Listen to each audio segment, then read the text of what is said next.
It's always interesting, isn't it, here on the show when we find things out, we discuss things, and more importantly, realise perhaps what was the true story behind the alleged media PR spin.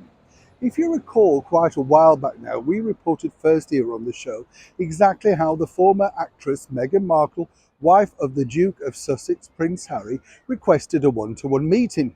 And this was an interesting thing because she wanted a one-to-one meeting with none other than King Charles. Now, this was a very tricky time, as one can imagine, directly after, of course, the sad demise of our wonderful monarch of 70 years, Queen Elizabeth II. And then, really, this came on, well, this was pre spare, if you think. So you have to think at this point, if His Majesty the King at this point couldn't seriously spare any spare time for Meghan, then, of course, there were going to be bigger problems as things marched along. Now, what's become really interesting is this.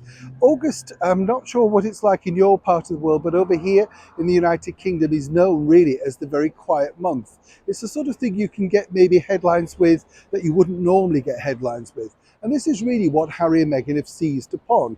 They've timed, of course, Prince Harry's, arrival over into Tokyo and Singapore for the maximum effect, adoring fans, people screaming out, wanted their picture with him. This is all part of the marketing plan.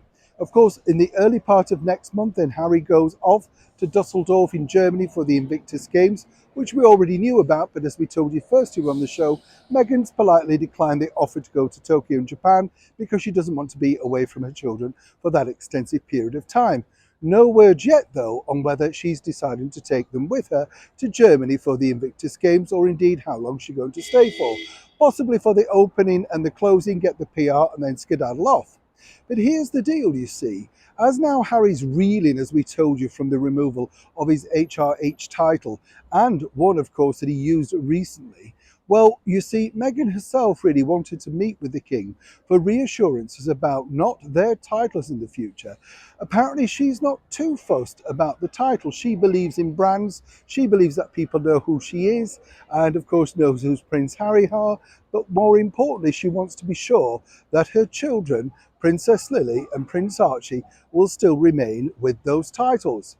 Now, here's where it gets tricky, as one can imagine, because in the fullness of time, as our late and wonderful monarch famously said, it wouldn't be up to King Charles, it would be up to King William. And given the length of time, of course, that Her Majesty was on the throne, this time around, sadly, it could never ever be of the same length of period. So Meghan herself, I'm guessing, wanted assurances from His Majesty the King that this wouldn't happen in the future. Clearly, she knows that there's a fractious relationship between herself and Prince William and basically would have no dice. Obviously, both brothers are still not speaking. But for Meghan, she's looking for assurances. Now, some cynics might suggest, of course, that given the fact that they allegedly put out the domain names and made sure they were locked down, this is looking towards their future. Or is this really just a caring mother, a caring parent, looking out for her two children in the future? Either way, the King was unavailable, still unavailable, and Meghan has yet to get that one-to-one meeting. But what do you think to Meghan's true intentions? As ever, I'd love to know your thoughts in the comments below. Neil Sean in the very heart of London.